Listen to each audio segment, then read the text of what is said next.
శిషి నూనెలు కల్తీ, పాలు కల్తీ, పప్పులు కల్తీ, ఉప్పులు కల్తీ, అల్లం కల్తీ, బెల్లం కల్తీ, పిల్లగాళ్ళు తినే ఉగ్గు పౌడర్ కూడా కల్తీ, మందు గోళీలు కల్తీ, కల్తీ కల్తీ కల్తీ. అవన్నీ కల్తీ అవుతున్నాయి అంటే ఆ కల్తీలకు సర్కార్లే కాదు, మనం కూడా మంచిగానే అలవాటు పడ్డాం.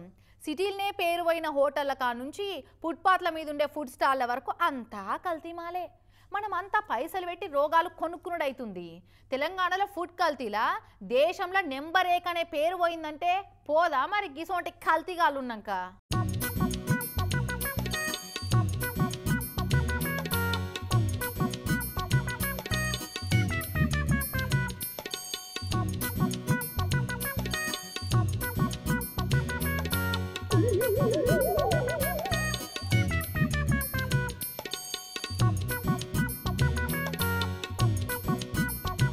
ఫుడ్ సేఫ్టీ వాళ్ళు దొరకబడుతున్న కల్తీ మాల్ చూస్తుంటే నిజంగా గోరెటెంకన్నా చెప్పినట్టే ఇలా నెత్తిన దీపం పెట్టా అని తిడతారు ఎవరైనా.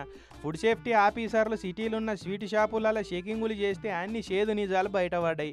మిఠాయిలు మిటమిట చూస్తేనే ఎవరికైనా నోట్లకెళ్ళి నీళ్లు ఉరుతాయి కదా, కానీ స్వీట్ షాపులు అవి తయారు చేసే కార్ఖానాలకు పోయి చూస్తే ఓకారం వస్తట్టు ఉన్నాయి. సిటీలో బాగా పేరు పోయిన 60 ఫేమస్ స్వీట్ షాపులలో చెకింగులు చేసిరట ఫుడ్ సేఫ్టీ వాళ్ళు. అయితే చాలా మంది ఆరోగ్యాన్ని పాడు చేసే కలర్ కోటింగులే వాడుతున్నారని ఇరకబట్టిరు. స్వీట్లు చూడంగానే కళ్ళకి ఇంపుగా కనిపిస్తట్టు, నోట్లే నీళ్ళూరేటట్టు కలర్ఫుల్ గా ఉండేటందుకు అడ్డగోలు రంగులు వాడుతున్నారట. ఇక ఆ రంగులు ఎక్కువ మోతాదులున్న స్వీట్లు తింటే పేగులు ఖరాబ్ అవుతాయట, కడుపుకు క్యాన్సర్లు, ఎలర్జీ రియాక్షన్స్, పెద్ద పేగులకు క్యాన్సర్ బీమార్లు వస్తాయని డాక్టర్లు చెప్తున్నారు. ఇక కిచెన్లలో ఏడ చూసినా ముక్కు వలిగేటట్టు మురికి సువాసనలే వెదజల్లుతున్నాయి.